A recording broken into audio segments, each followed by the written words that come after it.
heard about Hippocrates about 18 months ago when I was first diagnosed, and a friend in South Africa who's very passionate about food and everything she eats said the first thing you've got to do is hop on a plane to America and get yourself to Hippocrates. But I've got two young children. At the time they were only 5 years old and 3 years old, and I just thought that's a bit too far and a bit unrealistic to go for 3 weeks. And so I chickened out of coming then, and instead tried a whole load of other alternative therapies. But I'd heard about it, about 18 months ago. Well, I've had a fairly long and interesting journey, and I really came to Hippocrates now to consolidate all the healing that I have done and to detox from chemotherapy. I'm in a very good position now.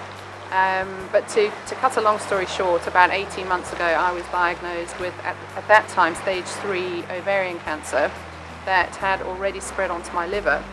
As I say, I was pretty convinced that the alternative route and the route less followed is the one to take, and I decided as a last resort to have some chemotherapy. But because I was so frightened of chemotherapy, I took the advice of a very good integrative doctor in South Africa, in England, called Dr. Kate James, and she had based a lot of her work on the Hippocrates, and although she does a lot of Chinese medicine as well, it was almost as though the universe was telling me again, Hippocrates, and it was all of that, I think, that made the real difference.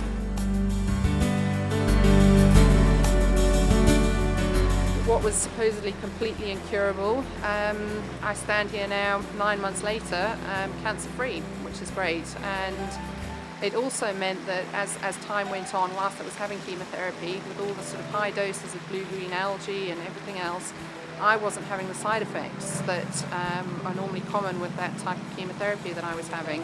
And instead of going home after every week of chemotherapy with anti-nausea tablets and everything, I didn't have a thing. I took my green juices in with me and my green smoothies, and the last batch of chemotherapy, my hair was growing and everyone was just saying, you're weird.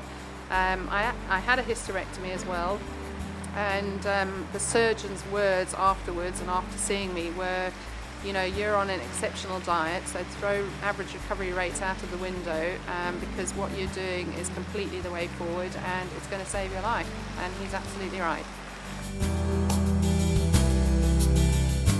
I came to realise when I was here that this whole food, this is what's really normal. It's food that's alive, and it makes complete sense that when you eat live food, you've got no other option but to live. But there is a sense of spirituality here. There's a huge sense of no judgment and acceptance of everyone, and that's really something special. And I don't think you get to appreciate that spirituality unless you've actually been here. And I think that's a huge part of the whole healing process. I've always believed that you treat the body, the mind and the soul. And if you break that down, the mind and the soul are 2/3 of it.